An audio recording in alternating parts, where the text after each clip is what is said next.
You stopped caring. Then she started calling. She couldn't see your value when you were all in. But the second you pulled away, the second you built yourself, she came back like she never left. Ever wonder why she suddenly remembers what she walked away from? Ever ask yourself how someone can let go so fast, then show up just when you're finally starting to breathe again? You didn't change for her. You changed because you had no choice. You buried the pain in discipline, in progress, in silence. Now she wants a piece of the man she couldn't wait to leave behind.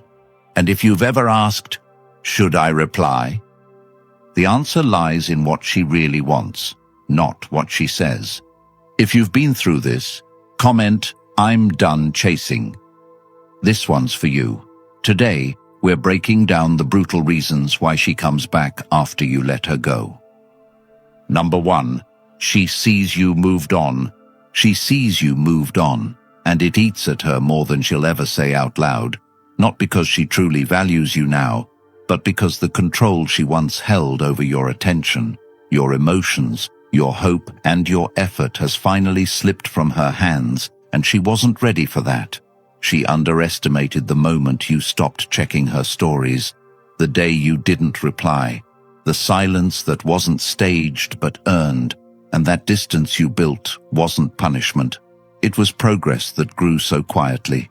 Even you didn't notice how much you changed, until one day her name appeared on your phone and you didn't feel a thing, because the version of you that once needed her validation died somewhere between the gym reps you pushed through in pain, the books you read when the world felt cold, the discipline you built on nights where loneliness could have taken you out but didn't. And that scares her because she built her confidence on the idea that you'd always be there waiting. You'd always be the backup plan in case the freedom she chased didn't taste as sweet as she imagined. But now she's not the center anymore. She's just another notification in a world you've rebuilt from the ground up with your bare hands. And it shows in how she phrases her message, soft, vague, designed to spark curiosity, designed to open the door without stepping in because she's not sure you'll open it. And for once that uncertainty is killing her. Because she's used to being chased, not ignored. She's used to being missed, not forgotten. And when she sees your silence, she mistakes it for cruelty, but it's not. It's clarity. It's a man who finally understood that no amount of proving your worth will make someone appreciate what they never earned. And she doesn't know how to process that, because in her world, value is tied to attention. So when your attention disappears, she assumes your value disappeared too. Until she looks again and realizes you didn't fade, you elevated. And now she can't look away. She zooms into your progress trying to find traces of the man she knew, but she can't because he's gone. And what she sees now is someone she can't manipulate with breadcrumbs. Someone who doesn't light up at every tiny bit of effort. Someone who stopped needing closure, who stopped needing to be seen, who just lives and moves with peace so loud it drowns out the past. And that peace didn't come from pretending you're okay. It came from becoming okay, from realizing that your value isn't determined by who stays, but by how you carry yourself when they leave. And when she sees you moved on, she's not mourning the relationship. She's mourning her influence, her ability to pull you back into conversations that don't serve you, to pull you back into a dynamic where you doubt yourself so she can feel sure about herself. But that dynamic is dead because you put it to rest, not with a goodbye but with action, with discipline, with choices that didn't involve proving anything to anyone but yourself. And now the version of you she returns to doesn't need her to understand him, doesn't need her to agree, doesn't need her to stay. And that is the rarest version of you that she has ever seen. A version that makes her question everything, because it was never about getting you back. It was about seeing if she still had the power to, and when she realizes she doesn't, that her voice doesn't reach you anymore, that her absence didn't break you but built you, she's faced with the reality that some people don't pause their life when someone walks out.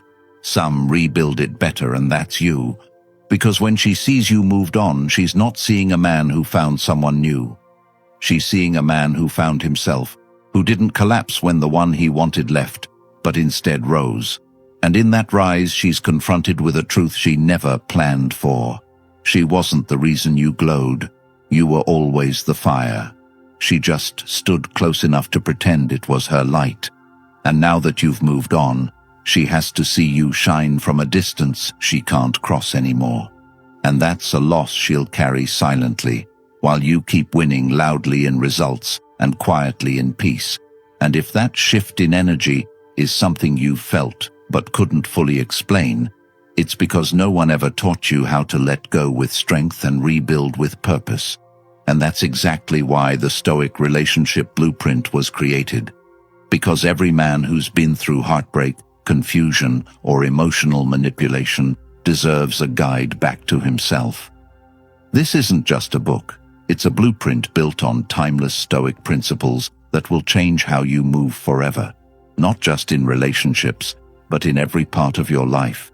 And now that it's available as an audiobook, you can listen to this life-changing wisdom while walking, training, or simply clearing your head.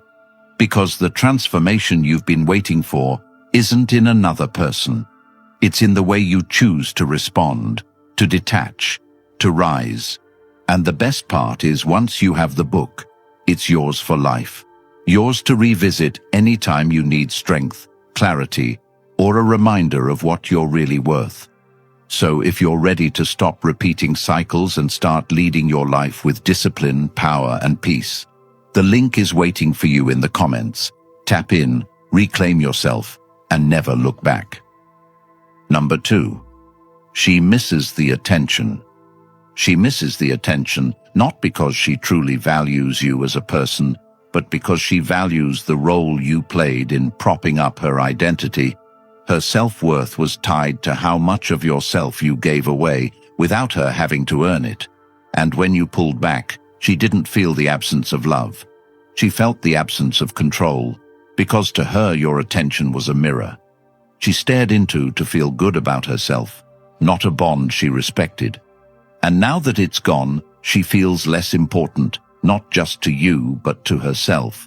Because when you were giving everything, your time, your energy, your thoughts, your care, she didn't value it. She expected it. She normalized being the center of your world while offering the bare minimum in return.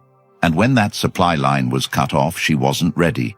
She thought she could walk away and still live rent-free in your mind while exploring options, playing games, chasing excitement that didn't demand accountability.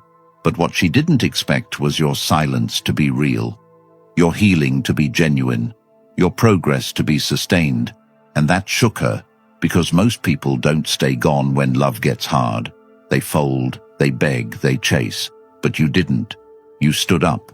You faced the emptiness and filled it with growth and clarity, and late nights turning into early mornings, where you rebuilt the version of yourself that didn't need outside validation to feel whole. And now she sits staring at a phone she used to have power over, rereading conversations you've already deleted from memory, scrolling your profile, wondering when the shift happened, wondering how she lost her place without realizing she gave it away.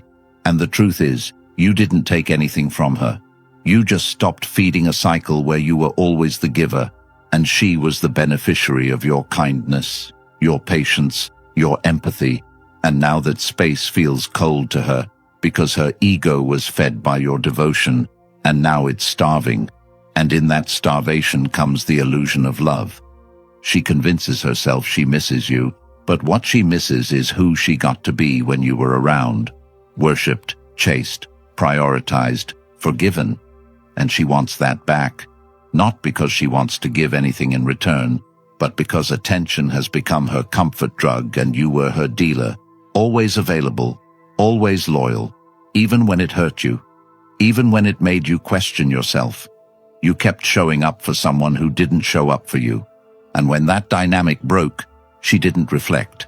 She just panicked, because people don't change because they hurt you. They change when they can't use you. And now that she can't use your attention to soothe her insecurities, she reappears not with apology, but with curiosity. She wants to test if you're still available, still soft, still waiting. because your attention was the free reward she got for doing the bare minimum, and she wants to know if the price has changed. But now it has. Your attention is earned. Your energy is sacred. Your presence is reserved for those who pour back. And she can't comprehend that shift, because the version of you she knew would have replied within minutes, would have dropped everything for her comfort. But that version of you is gone, and she hates that, because now she's not sure where she stands. And when people don't know where they stand with someone they once controlled, it drives them crazy. And in that madness they tell themselves stories like, maybe you still care, maybe you're just angry, maybe you're playing games.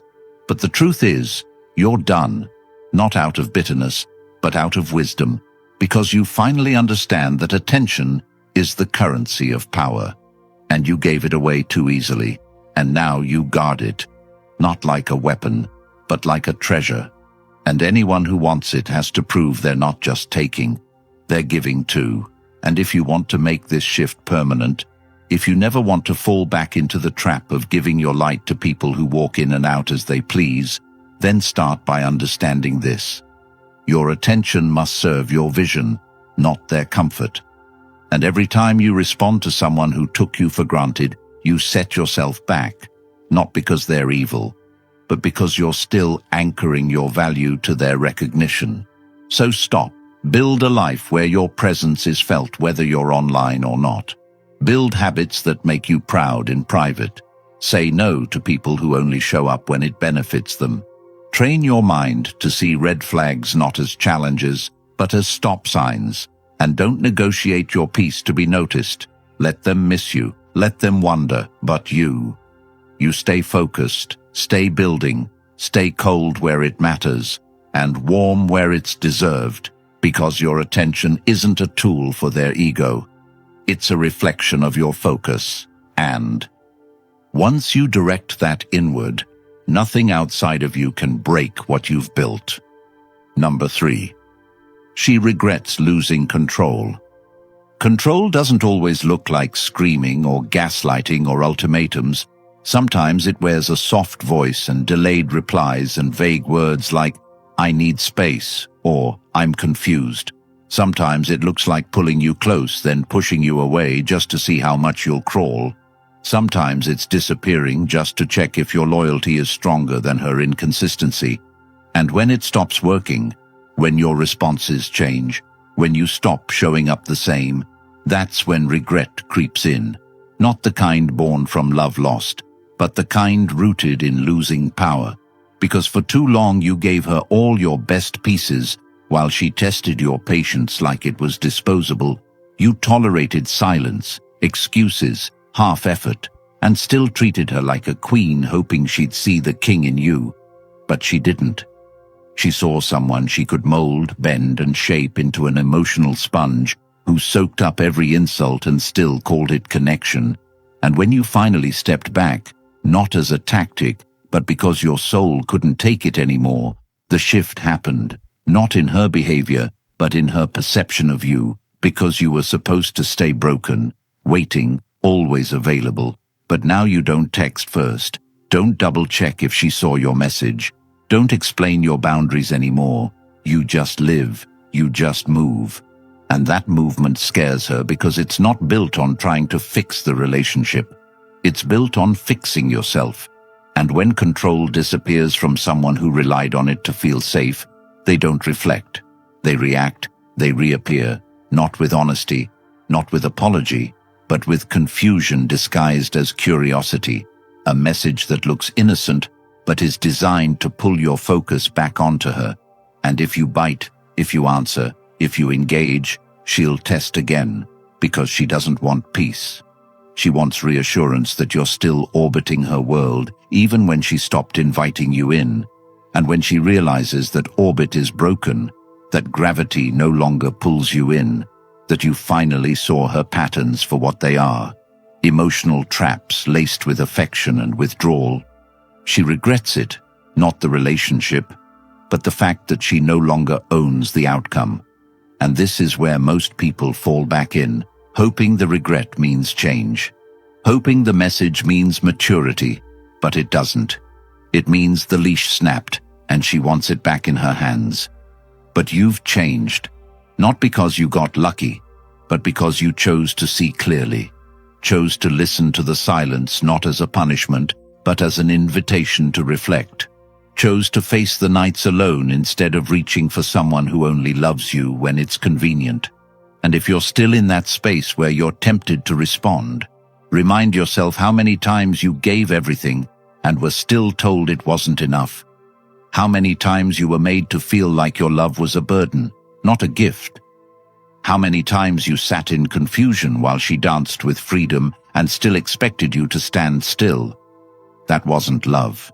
That was leverage. And once she lost it, the regret came not from losing you, but losing the ability to shape you. So now she sends breadcrumbs, nostalgia triggers, old photos, friendly check-ins, all of it designed not to fix anything, but to test if she can still distract you from your growth. And your only job now is to keep your energy guarded like your future depends on it. Because it does. Every message you reply to from the past delays the version of you you're building, and if you want to keep the progress you fought for, the clarity you earned, you have to stay grounded in reality, not emotion. Because emotion is what made you tolerate confusion for love. Reality is what set you free, and in that freedom you find peace, strength, and the unshakable truth that anyone who regrets losing you, but never valued keeping you, was never yours to begin with. They were just passing through, and now they can watch you walk, not with bitterness but with power, not with hate but with distance. And that distance is the boundary that protects everything you've become.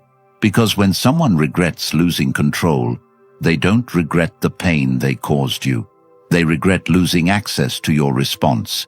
And when you stop responding, you start becoming. And in that becoming, there's no place for confusion dressed as love. Number 4. Your distance feels like rejection. Silence that once meant peace now feels like punishment to someone who thrived on your reaction. And distance that came from healing feels like rejection to someone who never expected you to outgrow the chase. Because losing attention is never easy for someone who believed your energy was infinite and your patience was permanent. Not realizing that the calm that follows clarity is often confused with cruelty by the ones who mistook your presence for permanence.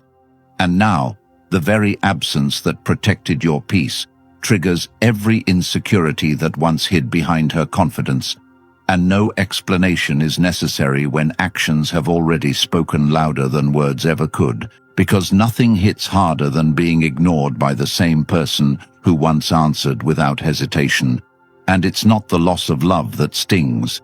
It's the realization that the person who once gave everything now gives nothing, not out of anger but out of evolution, because what once required your time now only deserves your distance. And when the roles reverse and the chaser becomes the one who doesn't look back, confusion replaces certainty and regret replaces power, and that shift hurts more than any argument ever did. Not because there was betrayal, but because there was acceptance, because the realization that someone has fully detached removes the illusion of future reconciliation.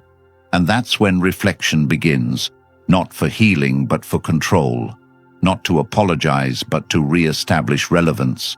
And when the calls go unanswered and the texts are seen but not returned, the emotional loop collapses, because control only works when there's engagement, and the lack of engagement feels like rejection on a soul level, especially for someone who based their value on how much space they occupied in your mind.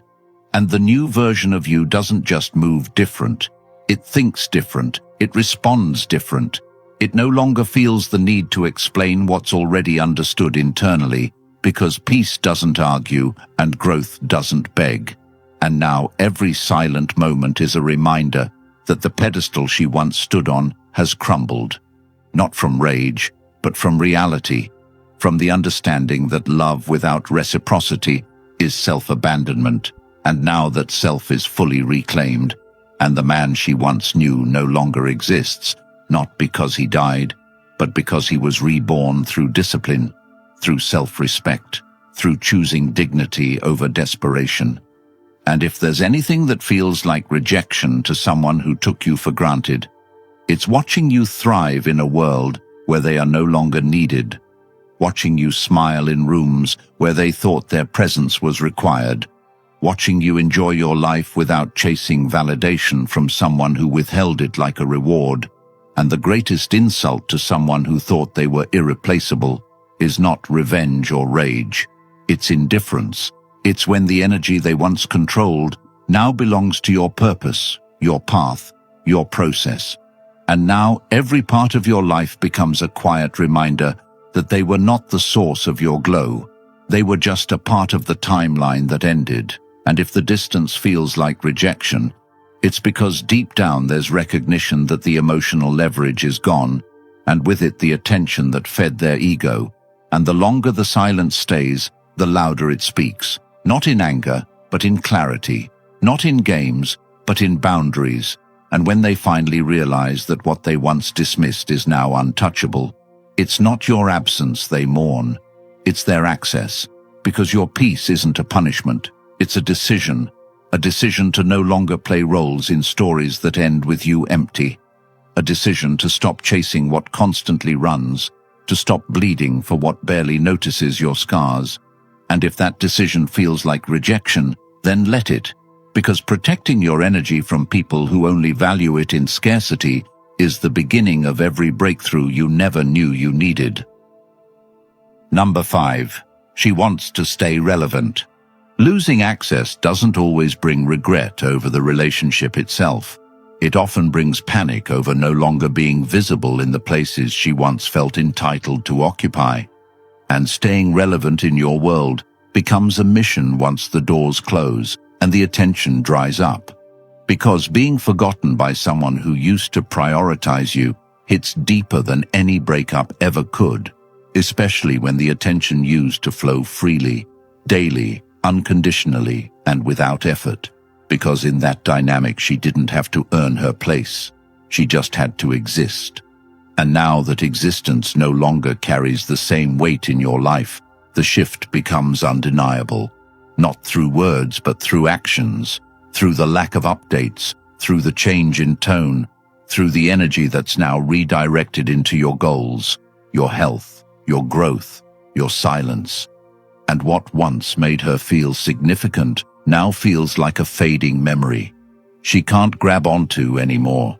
So the attempts to stay relevant begin, not in obvious ways, but in passive ones, in story views, in random texts, in likes on old posts, in messages that ask how you're doing when the truth is, she doesn't care about how you are.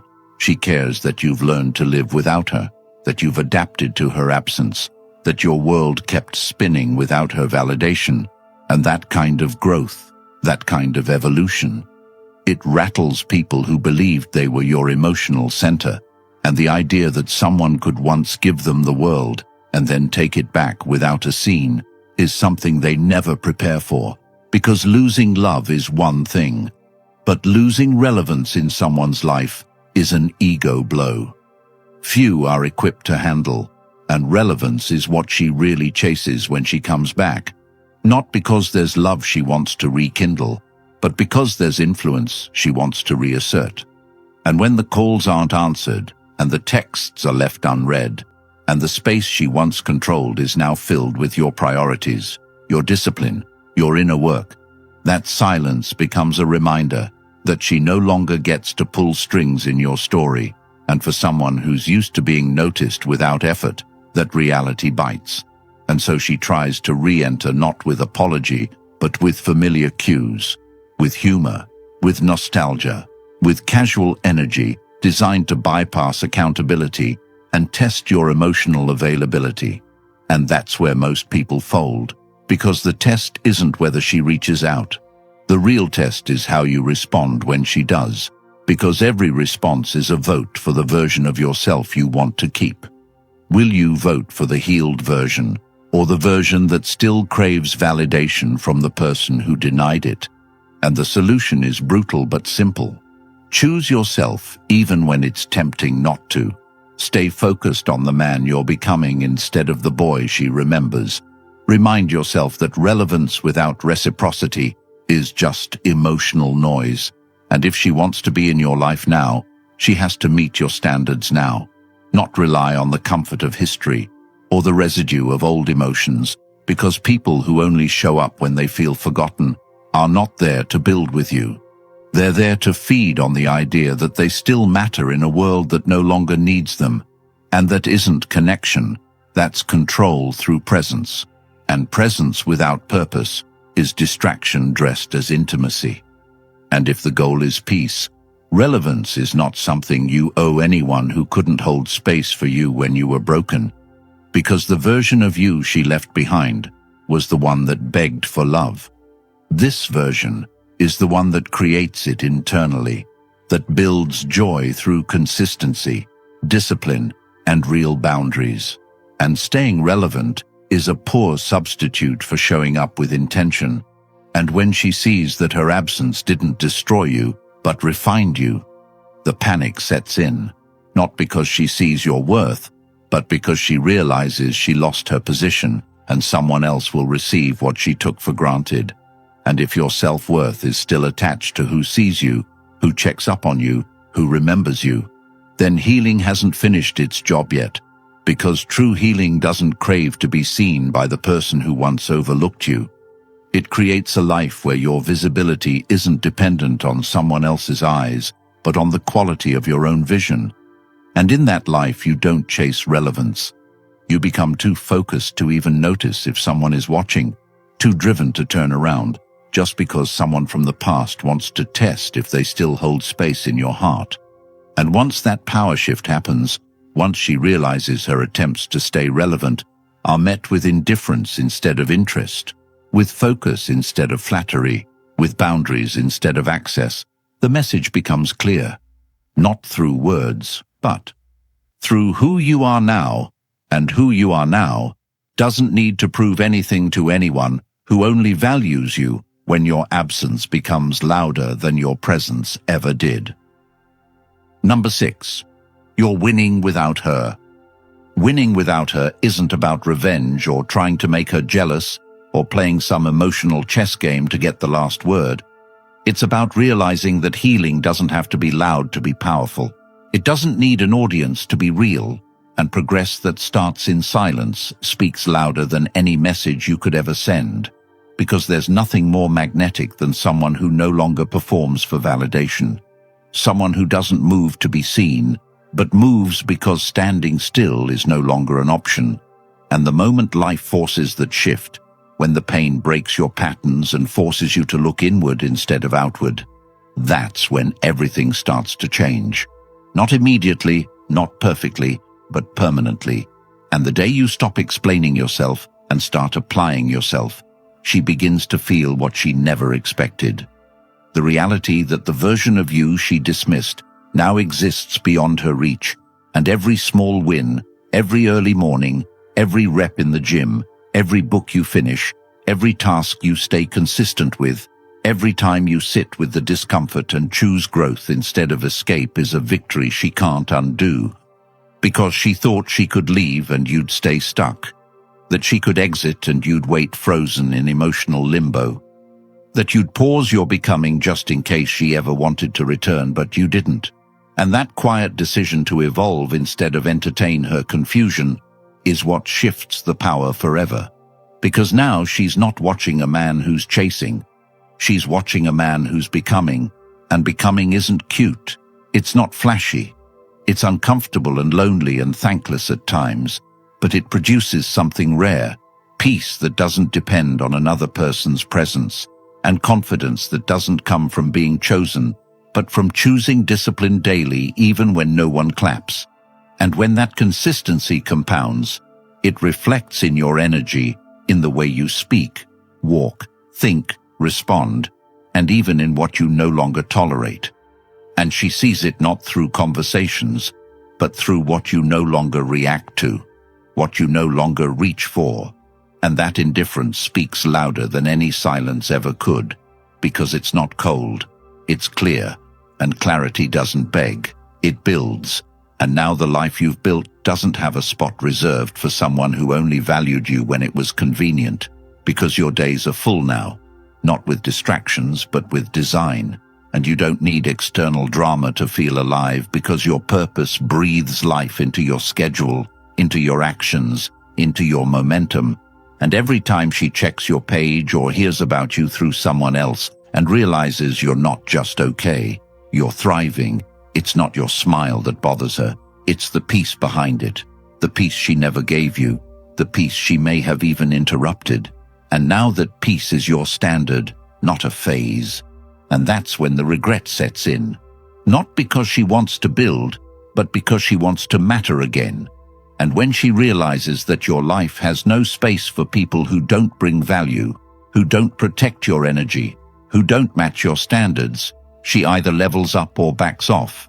But either way, you don't change your direction to accommodate someone who once saw your love as replaceable. Because the man who truly wins is the one who never stops moving forward, even when he's tempted to look back. And if there's one truth that stings more than being ignored, it's being forgotten in a life that was once built around you, and now that life is built for something greater, for purpose, for peace, for power. Not the kind that dominates others, but the kind that doesn't waver when distractions come knocking. Because every goal you set and follow through with is a vote for the new you. And every time you honor your priorities over nostalgia, you reinforce a version of yourself that doesn't break just because someone reappears. And if the aim is to win, really win, then stop waiting for apologies and start working on alignment, because the right people don't need to be chased.